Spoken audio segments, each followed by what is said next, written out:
जब आप सल्लल्लाहु अलैहि वसल्लम वफात पा गए तो आपकी वफात का सुनते ही मुसलमानों में इस बात पर डिस्कशन शुरू हो गई कि आपकी वफात के बाद इस्लाम का अगला लीडर कौन बनेगा जो कि आपकी लेगेसी को जारी रख सके।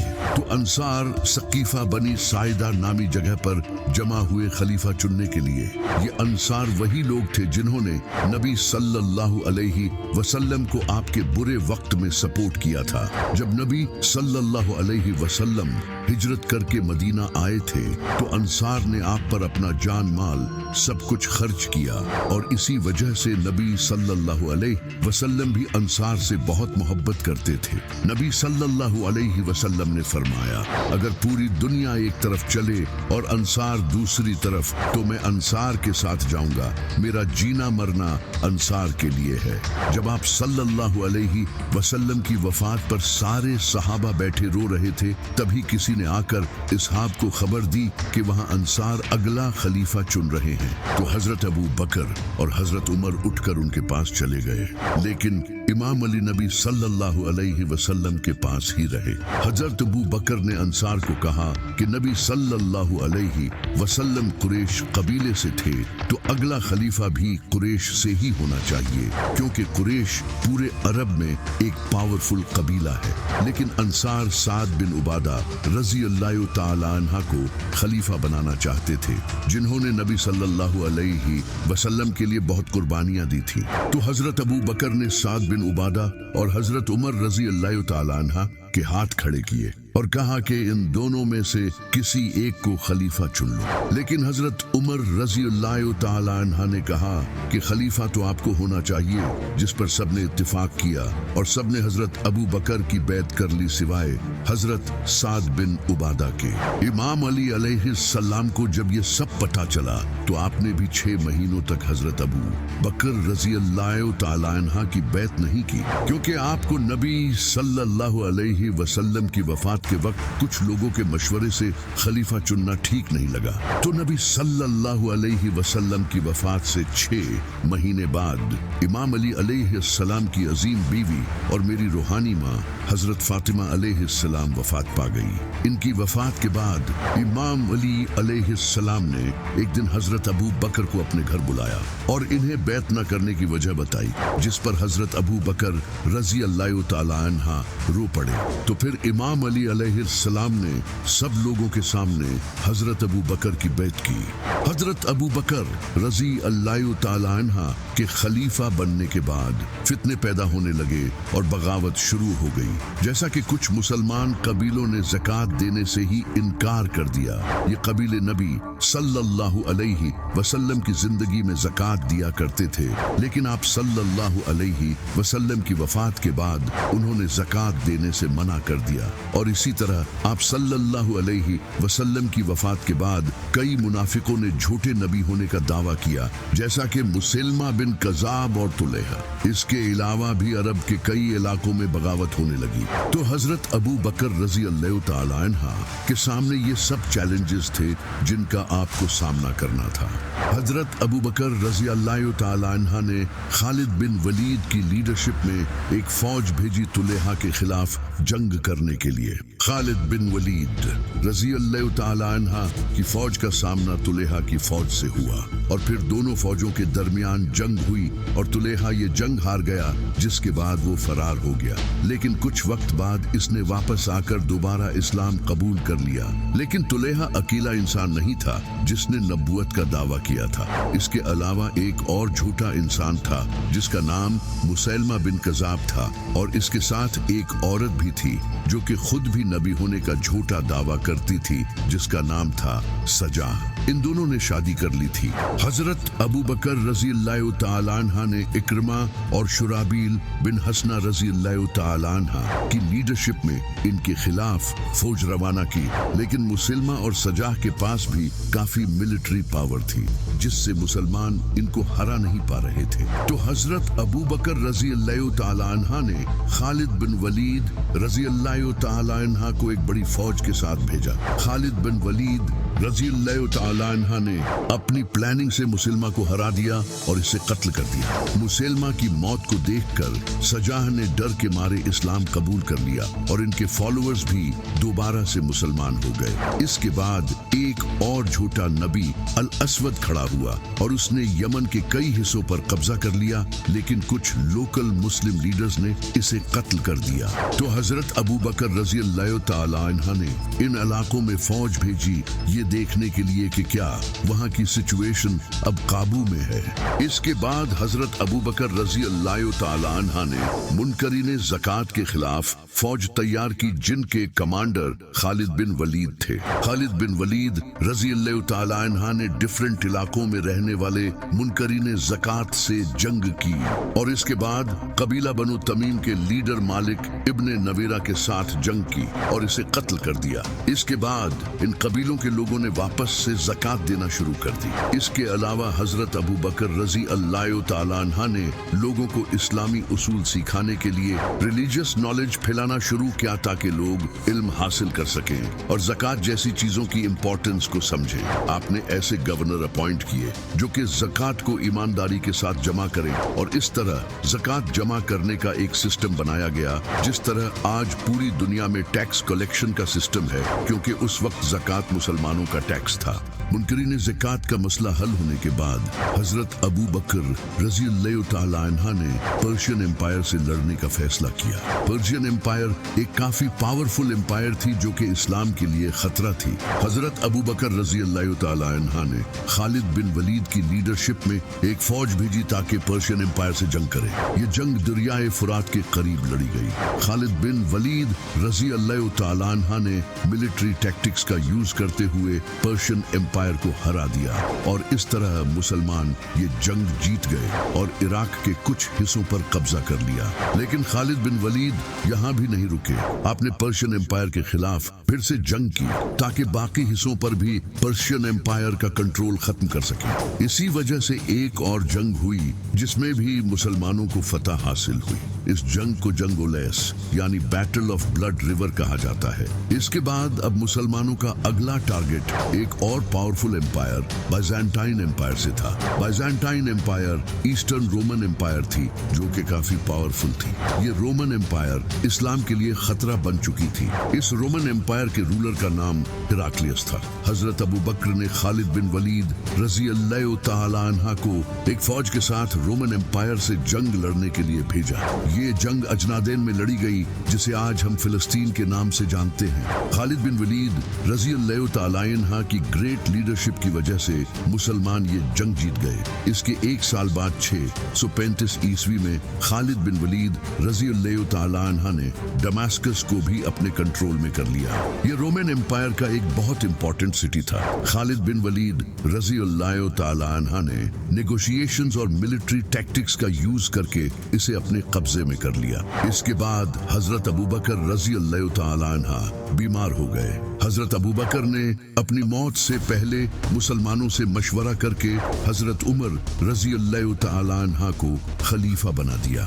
जब खालिद बिन वलीद रज़ी अल्लाह तआला अन्हा ने दमास्कस और सीरिया के कई हिस्सों को अपने कंट्रोल में कर लिया, तो अब रोमन एम्पायर का रूलर हेराक्लियस इन शहरों को मुसलमानों से दोबारा वापस हासिल करना चाहता था, क्योंकि सीरिया रोमन और इस्लामिक एम्पायर दोनों के लिए ही एक बहुत इंपॉर्टेंट सिटी था। यहाँ से कई ट्रेड रूट्स बने थे, इसलिए ये जंग हुई जिसका नाम है जंगे यरमूक। इस जंग से पहले अबू बकर रज़ी अल्लाह तआला अन्हा के दौरे खिलाफत में खालिद बिन वलीद रज़ी अल्लाह तआला अन्हा ही फौज के कमांडर थे और वो हर जंग जीते चले आ रहे थे। लेकिन इस बार हजरत उमर रज़ी अल्लाह तआला अन्हा ने खालिद बिन वलीद को आर्मी चीफ की पोस्ट से हटा दिया और इनकी जगह अबू उबैदा इब्ने जराह रज़ी अल्लाह तआला अन्हा को आर्मी चीफ बना दिया, क्योंकि खालिद बिन वलीद रज़ी अल्लाह तआला अन्हा ने पास्ट में कुछ चीजें अपनी मर्जी से की थी जिन्हें हजरत उमर रज़ी अल्लाह तआला अन्हा पसंद नहीं करते करते थे। जब मुसलमानों को ये पता चला कि खालिद बिन वलीद आर्मी चीफ नहीं रहे तो सब हैरान हो गए कि हजरत उमर रजी अल्लाह तआला अन्हा ने बहुत बड़ी गलती कर दी। हम पिछली सारी जंगें खालिद बिन वलीद की वजह से ही तो जीते थे। अल-यरमुक दरिया के पास मुसलमानों का सामना रोमन एम्पायर से हुआ। इस जंग में मुसलमानों की फौज तकरीबन 40,000 थी और रोमन एम्पायर तकरीबन 1 लाख तक थी। ये जंग 6 दिनों तक जारी रही। इस जंग में मुसलमानों ने फेंड रिट्रीट्स टैक्टिक का यूज किया। इस टैक्टिक में फौज अपने दुश्मन को वीक पोजीशन में लाने के लिए पीछे हटती है, जिससे दुश्मन जाल में फंस जाता है। इन्हीं टैक्टिक का यूज करके मुसलमान ये जंग जीत गए। इस जंग में तकरीबन 3 से 4 हजार मुसलमान शहीद हुए।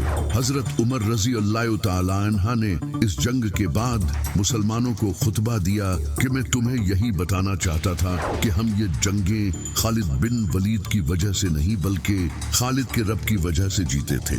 इस जंग के बाद सीरिया और फिलिस्तीन मुसलमानों के कंट्रोल में आ चुके थे और रोमन एम्पायर भी अब काफी कमजोर हो चुकी थी।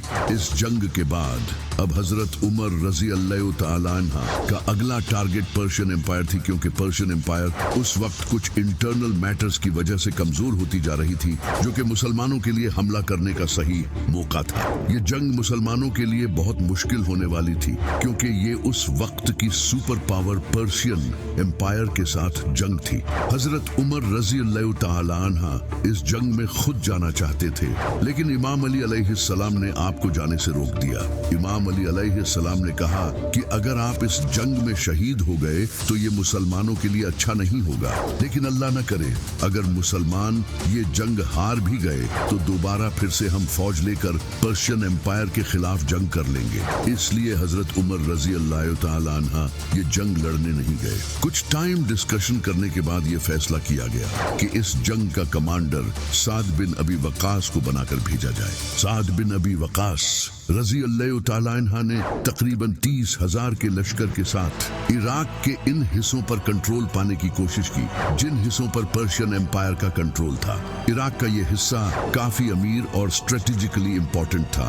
जब पर्शियन एम्पायर के बादशाह याज़दगर्द को इसका पता चला तो इसने तकरीबन 60 से 1 लाख के दरमियान मुसलमानों के खिलाफ फौज भेजी। इस फौज का दरियाए फुरात के किनारे पर कादसिया नामी शहर पर मुसलमानों से सामना हुआ। इसी वजह से इसे जंग कादसिया कहते हैं। लेकिन इस जंग में पर्शियन एम्पायर के पास बड़े बड़े हाथी थे, जो कि मुसलमानों के लिए एक बहुत बड़ी मुश्किल थी, क्योंकि अरब के मुसलमानों ने कभी हाथी नहीं देखे थे। इनके घोड़े हाथियों को देखकर डरने लगे और इनके पास जाने से डरते थे। तो मुसलमानों ने तीरों से हाथियों पर बैठे दुश्मनों को निशाना बनाया और एक एक करके इन्हें मारने लगे। इसी तरह जो मुसलमान घोड़ों पर सवार थे वो घोड़ों से उतरकर नेज़ों से हाथियों पर बैठे लोगों को निशाना बनाने लगे, जिससे कई मुसलमान हाथी के नीचे आकर शहीद हो गए। इसके अलावा भी मुसलमान आग और ऊंची आवाजों का यूज करके हाथियों को डराने लगे। हजरत साद बिन अबी वकास रजी अल्लाह तआला अन्हा ये जंग नहीं लड़ सके, क्योंकि वो उस वक्त बीमार हो चुके थे, लेकिन वो मुसलमानों को फिर भी गाइड करते रहे। ये जंग लगातार 4 दिन तक लड़ी गई। इस जंग में 8,500 मुसलमान शहीद हुए, लेकिन आखिरकार अल्लाह ने मुसलमानों को फतह नसीब कर दी और दुनिया की सुपर पावर पर्शियन एम्पायर को मुसलमानों ने हरा दिया। जंग कादिसिया जीतने के बाद साद बिन अबी वकास रजी अल्लाह तआला अन्हा ने अल-मदाइन शहर को कब्जे में लेने का फैसला किया। ये पर्शियन एम्पायर का कैपिटल था। साद बिन अबी वकास रजी अल्लाह तआला अन्हा ने पूरी फौज के साथ इस शहर के बाहर कैंप लगा दिए और सप्लाई लाइंस काट दी और इस शहर के डिफेंस पर हमला करने का प्लान बनाया। कई दिनों तक हमला करने के बाद आखिरकार मुसलमान इस शहर की बाहरी दीवारों को तोड़ने में कामयाब हो गए, जिसे देखकर पर्शियंस पीछे हटने लगे और इस तरह मुसलमानों ने इस शहर को कब्जे में ले लिया। इस शहर को छोड़ने के बाद पर्शियन फौज जलूला नामी शहर की तरफ चली गई। ये शहर पर्शियन एम्पायर के इम्पोर्टेंट रास्तों को कंट्रोल करता था। पर्शियन फौज ने इस शहर को खंदकों और रुकावटों से प्रोटेक्ट कर लिया। इस पर हजरत उमर उमर रजी अल्लाह तआला अन्हा ने हाशिम बिन उतबा की लीडरशिप में एक लश्कर रवाना किया, जिसका काम इस शहर पर कब्जा करना और इसके आसपास के इलाकों को अपने कंट्रोल में करना था। मुसलमानों ने इस शहर को घेर लिया और सप्लाई लाइंस काट दी। मुसलमानों ने इस शहर को कई महीनों तक सीज किए रखा, क्योंकि इस शहर में दाखिल होना बहुत मुश्किल था। इसके आसपास खंदकें थी। आखिर कुछ वक्त बाद मुसलमान किले और खंदक को तोड़ने में कामयाब हो गए और ये शहर फतह कर लिया। इस शहर को फतह करने से पर्शियन एम्पायर का ईस्टर्न और वेस्टर्न प्रोविंसेस से एक्सेस टूट गया, क्योंकि इस शहर से इन दोनों इलाकों के रास्ते कंट्रोल होते थे। दूसरी तरफ जब मुसलमानों ने जंगे यरमूक में फतह हासिल की तो खालिद बिन वलीद और अबू उबैदा इब्ने जराह रज़ी अल्लाह तआला अन्हा फौज लेकर यरूशलेम पहुंच गए, क्योंकि यरूशलेम मुसलमानों के लिए बहुत अजीम शहर था। यहाँ मुसलमानों का पहला किबला और मस्जिद अक्सा थी। इस शहर की हिफाजत रोमन्स और क्रिश्चियंस दोनों की फौज करती थी। मुसलमानों ने इस शहर को सीज कर लिया और सप्लाई लाइंस काट दी, क्योंकि शहर की दीवारें बहुत ऊंची थी और हमला करने का कोई रास्ता नहीं था। कई महीनों तक शहर को सीज करने के बाद आखिरकार शहर की फौज सरेंडर करने पर राजी हो गई। यरूशलेम के रूलर सोफ्रोनियस ने कहा कि हम एक शर्त पर सरेंडर करेंगे, अगर तुम मुसलमानों का खलीफा खुद यहाँ आएगा। मुसलमान इस बात पर राजी हो गए और हजरत उमर रज़ी अल्लाह तआला अन्हा मदीना से यरूशलेम की तरफ रवाना हो गए। ये 700 मील का सफर था, जिसमें हजरत उमर रज़ी अल्लाह तआला अन्हा के साथ इनका एक खादिम था और सिर्फ एक ऊंट था। कभी हजरत उमर ऊंट पर सवार होते, कभी इनका खादिम, और इस तरह कई दिनों तक सफर करते करते जैसे ही हजरत उमर यरूशलेम पहुंचे तो वहां के प्रीस्ट और इनके रूलर हजरत उमर रज़ी अल्लाह तआला अन्हा की सादगी से इतने इम्प्रेस हुए कि उन्होंने फौरन सरेंडर कर दिया और बगैर खून का एक कतरा भी बहाए ये शहर फतह हो गया।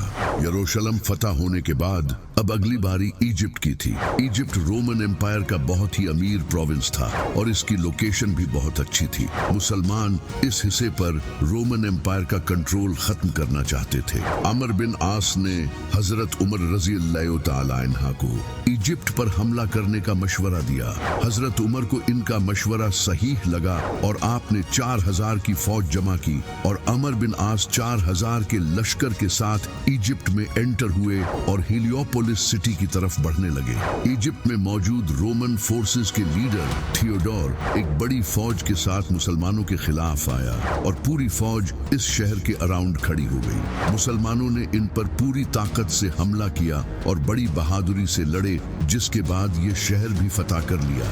इस शहर को फतह करने से रोमन एम्पायर का इजिप्ट पर कंट्रोल भी कमजोर हो गया और इस शहर को फतह करने के बाद मुसलमान अब बेबीलोन के किले की तरफ चल पड़े। ये इजिप्ट का एक मिलिट्री सेंटर था। मुसलमानों ने इस शहर को एक बार फिर सीज कर लिया और सप्लाई लाइंस काट दी, क्योंकि इस किले की दीवारें बहुत मजबूत थी। मुसलमानों ने इस किले को कई महीनों तक सीज किए रखा और काफी बार हमला किया, लेकिन कोई फायदा नहीं हुआ। आखिरकार मुसलमानों ने इस किले का वीक पॉइंट तलाश कर लिया और दीवार तोड़कर अंदर दाखिल हो गए, जिसके बाद दोनों फौजों के दरमियान जंग हुई और मुसलमानों ने ये किला भी फतह कर लिया। इस किले की फतह से मुसलमानों की मिलिट्री पावर और बढ़ गई, लेकिन मुसलमान यहाँ भी रुकने वाले नहीं थे। मुसलमान फौज ने इजिप्ट के कैपिटल अलेक्जेंड्रिया को फतह करने का इरादा किया। मुसलमान फौज नाइल डेल्टा से मार्च करती हुई रास्ते में आने वाले कई रोमन दस्तों को हराती गई और 641 ईस्वी में अलेक्जेंड्रिया पहुंच गई। ये शहर भी पिछली बार की तरह हर तरफ से मजबूत दीवारों से महफूज था। पुराने दौर में शहरों को दुश्मन के हमलों से बचाने के लिए इसी तरह बनाया जाता था, लेकिन इस शहर का रास्ता सीधा समंदर तक जाता था। मुसलमानों ने जमीनी और समंदरी सप्लाई लाइंस को काट दिया और कई महीनों तक इस शहर को सीज किए रखा। मुसलमानों ने इस शहर के मुहाफिजों को खत भेजा कि अगर वो सरेंडर करते हैं तो उन्हें कई बेनिफिट्स मिलेंगे, जिससे इनके दरमियान झगड़े होने लगे। मुसलमानों ने इस कमजोरी का फायदा उठाकर शहर की दीवार तोड़कर हमला कर दिया और इस शहर को फतह कर लिया। इस शहर की फतह से रोमन एम्पायर का इजिप्ट पर कंट्रोल पूरी तरह से खत्म हो गया। मुसलमानों की बढ़ती ताकत और कादिसिया में शिकस्त से पर्शियन एम्पायर ने मुसलमानों को दोबारा खत्म करने का फैसला किया। पर्शियन एम्पायर के रूलर याज़दगेर्ड ने 1 लाख का लश्कर तैयार किया और इस लश्कर को ईरान के पास नहवंद नामी शहर पर खड़ा कर दिया। मुसलमान जानते थे कि पर्शियंस के पास 1 लाख फौज है,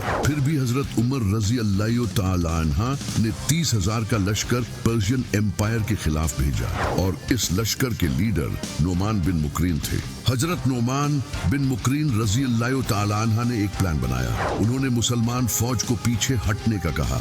ये देखकर पर्शियन फौज को लगा कि मुसलमान जंग छोड़कर भाग रहे हैं, तो वो मुसलमानों की तरफ तेजी से बढ़े, जिससे वो सेफ पोजीशन से हट गए। जैसे ही वो मुसलमानों के करीब आए तो आसपास के पहाड़ों में छुपे मुसलमानों ने उन पर हमला कर दिया और एक बड़ी ही खतरनाक जंग छिड़ी। इस जंग में मुसलमानों की फौज के लीडर नोमान बिन मुकरीन शहीद हो गए, जिनके बाद इनके भाई हुज़ैफा बिन यमान रजी अल्लाह तआला अन्हा ने कमान संभाली और मुसलमान ये जंग जीत गए। इस जंग के बाद पर्शियन एम्पायर खत्म हो गई और अब इस्लाम दुनिया की सुपर पावर्स को हराकर खुद एक सुपर पावर बन चुका था, जैसा कि नबी सल्लल्लाहु अलैहि वसल्लम ने फरमाया था।